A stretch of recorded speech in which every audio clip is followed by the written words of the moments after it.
everybody, how are y'all doing today? Oh, me? I am doing so fine. Just in this kitchen getting ready to make some old school corned beef hash my way. I like to kind of rig up my corned beef hash a little bit when I make it, but I am going to be using this old school Hormel corned beef hash. You know, I have discovered that with corned beef hash, either you like it or you just can't bear the thought of eating it. Kind of like Spam. I love Spam. I grew up on Spam. I grew up on corned beef hash.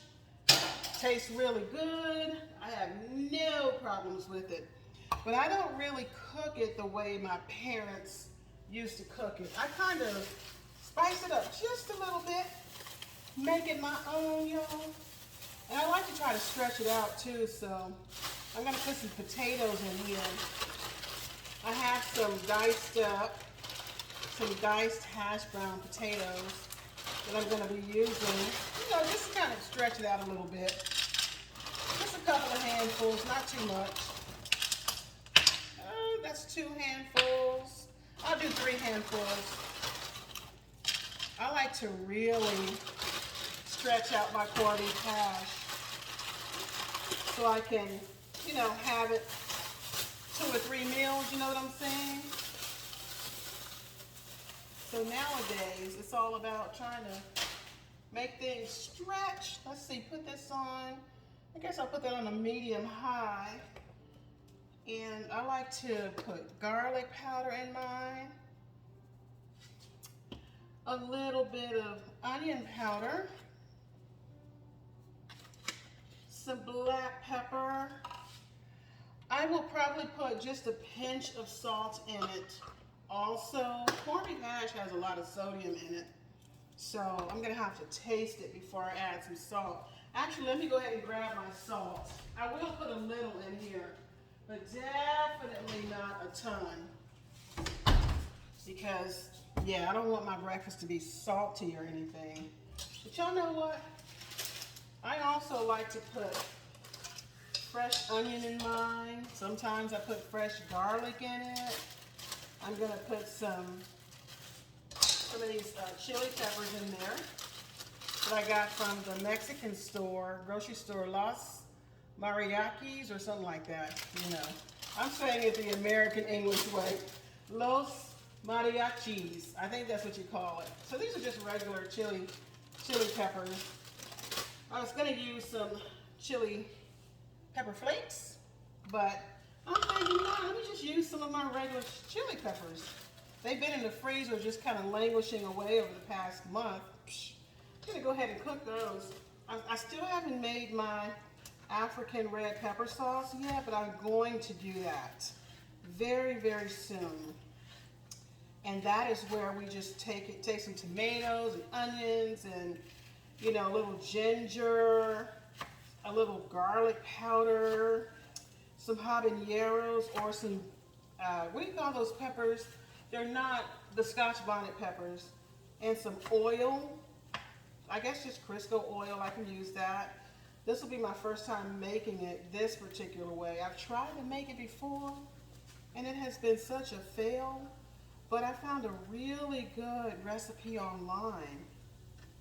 And it does require quite a bit of vegetable oil. I guess any kind of oil, but I'm going to be using vegetable oil, ½ a cup, and a couple of tomatoes, and the recipe calls for 4 medium-sized onions or small onions. I'm just going to do a couple of medium-sized onions. So my dogs are barking because the lawnmower man is outside. So they are letting him know, you know what? You were here last week. My dogs don't play that stuff. They really don't. They don't want you on their territory at all. And they will let you know. They won't hesitate to let you know. Ooh, that smells good. There's nothing like dicing up an onion and putting it in your food. And you know what I might do? I might try something new, put a little bit of bell pepper in here. Man, might as well. It's hash, right? So I'm going to make some hash today. Throw a little bit of bell pepper in here, yellow bell pepper that I bought a couple of days ago. This is a nice one too. I have to rinse this off because I always clean my fruits and veggies before I cook them. Always, always, always. Wash them off very thoroughly. I have a vegetable brush that I use. And I just like to clean my vegetables because, you know, people handle them in the grocery store and things like that. Same way with stuff like cantaloupe, honeydew. These are the kinds of things that grow above ground, I guess. And they are filthy. The skins are filthy on those things. And I do juice cantaloupes and things like that, watermelon. So I really make sure I clean that skin before I cut it. Because anything that's on the outside, that's on the skin, as soon as you put a knife in it, or on it, it's going to go right into the flesh of the fruit that you're, you know, cutting up. So I like to clean mine thoroughly. Now, speaking of watermelons, juiced watermelon is actually not very good. If you include the rind, it's actually kind of bitter. But just, you know, the flesh of the watermelon is good, but that rind is very, very bitter. So I actually don't enjoy it. If I buy a watermelon, I'm just going to eat the watermelon, you know. So far we have some diced potatoes in here. I put a little cap full of vegetable oil in this non-stick pan. I don't want to use more than that because actual corned beef hash has oil in it, grease, it has salt. This is the kind of thing that you eat sparingly. You really don't want to eat it all the time. I feel like I lost a potato. I did. Hang on one second. Wash my hands off. That potato jumped right out of the pan. Yeah, it's one of those foods that's delicious, but you can't really eat it too often. You have to eat it sparingly, but I love corned beef hash. And as you can see, I like to hook mine up. Got my onion in there. Oh, I have a little bit more onion in this bag. Lately, I've been watching these channels on YouTube about, you know, homesteading and making your food, canning your food. And there's this one lady that I like, 3 Rivers Homestead. That's the name of her channel. She uses up every single solitary part of the vegetable or the fruit or the meat. She doesn't throw away anything. And if she has scraps, she'll give it to her chickens. But you know what she did? Girlfriend cooked some ground beef. She was canning some ground beef or putting it in a jar, whatever. She was canning it. She has 7 children. She's pregnant with her 8th. God bless her soul. And she seems like a great mom. So she had all these jars lined up. She browned the ground beef, put it in jars, added water, and went through the process of canning her ground beef. But she took the leftover oil, the fat that was rendered off the ground beef, and she put that in a jar. She strained it, put it in a jar, and put it in her refrigerator. So when I tell you she uses everything, I have 3 peppers here. She uses everything. So the purpose of, you know, salvaging the oil, the beef fat, was so that she could use it inside of, like, I guess, like a regular oil, like a regular something that you would cook with or season your food with. So I guess if she's going to scramble some eggs or cook something that required a little bit of oil, you know, she's using that. Woo, these peppers are hot. Now when it makes you cough, woo! I put 3 of them in there. I hope I can eat them. I'm sure I can eat them. That's the thing about cooking with real peppers, man. I tell you, these are turning out very nicely. Very, very nicely. So you can kind of see my bell peppers, potatoes, red pepper flakes in there.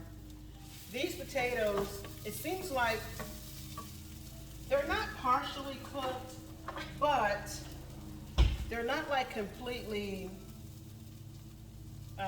rock hard like a regular potato when you cut it open. If I leave this on the stove much longer without adding the corned beef hash, I'm going to end up with mashed potatoes because they're already very soft. So I'm going to put my corned beef hash in here, and I am going to brown it. I'm kind of using a non-stick pan also because, if you're using a non-stick pan, you use less oil. I'm telling you, after spending almost $6 just on a large, not a gallon or anything, just like a large bottle of vegetable oil at the Food Lion brand, almost $6. I was like, you know what? Do we really have to start being frugal with our oil? So the answer is yes. So what I'm going to do is just use my non-stick pan so that I'll put less oil inside of here. So this is going to be mighty tasty. Now, if I had a green bell pepper, that probably would have been better. Each color of the bell pepper has a different taste. You have the green ones, the yellow ones, the orange ones, the red ones. The red bell peppers are the ones that are ripe, like totally ripe. And the green is the least ripe. And that's the most popular one that everybody eats. So if you take a slice of a green bell pepper and a red bell pepper and taste each of them, you'll notice the difference in taste. I like to eat sweet red peppers, and like if I'm doing a juice, I like to juice those.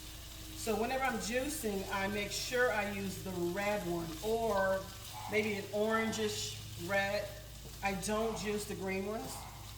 But if I'm cooking, let's say a meatloaf or something, which I never make, like maybe once a year I'll make a meatloaf, then I'll use a green bell pepper because it just tastes different. And no, I didn't eat out of this spoon. I already put that one spoon in the sink that I ate out of. I go through so many spoons and forks when I cook. I just really do. Let me taste this. See if I need some salt in it. I don't need a stitch of salt in there. You know what? Unless you're one of those people who like really, really salty foods, you don't really need to add salt to corned beef hash because it's a Hormel product. And I'm sorry to say this, but Hormel's stuff is usually salty, like they're anything Hormel, really. It's salty. They really do need to do better. I'm going to put some international seasoning in here, though. I'm going to add some of my favorite seasoning. Well, actually, I'm going to do just a little bit of cumin, just a sprinkle.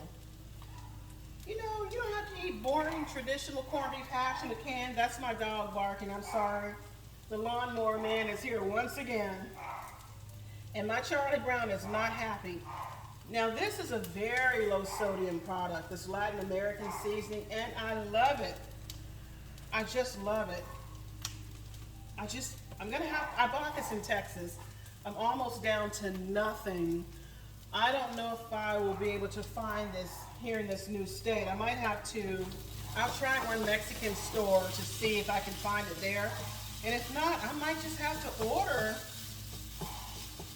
it and have it shipped, kind of like those tamales I ordered recently.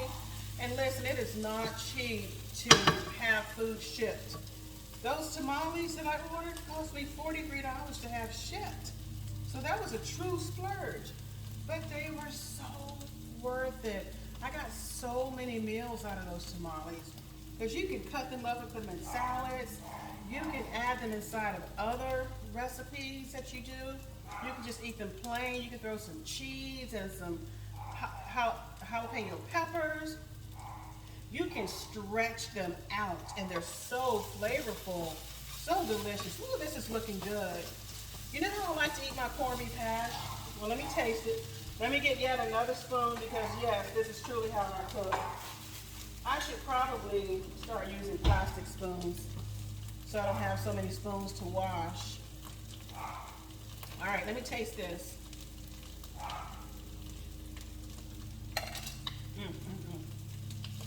Yes, sir. Woo, I taste that heat. I put 3 of these peppers in there. But you know what? It made me cough when I put them in there, but it's still not hot enough. So I'm going to take some habanero hot sauce and put it in there. I love my habanero hot sauce. Where is it? Yeah. This is also, I've shown this to y'all before.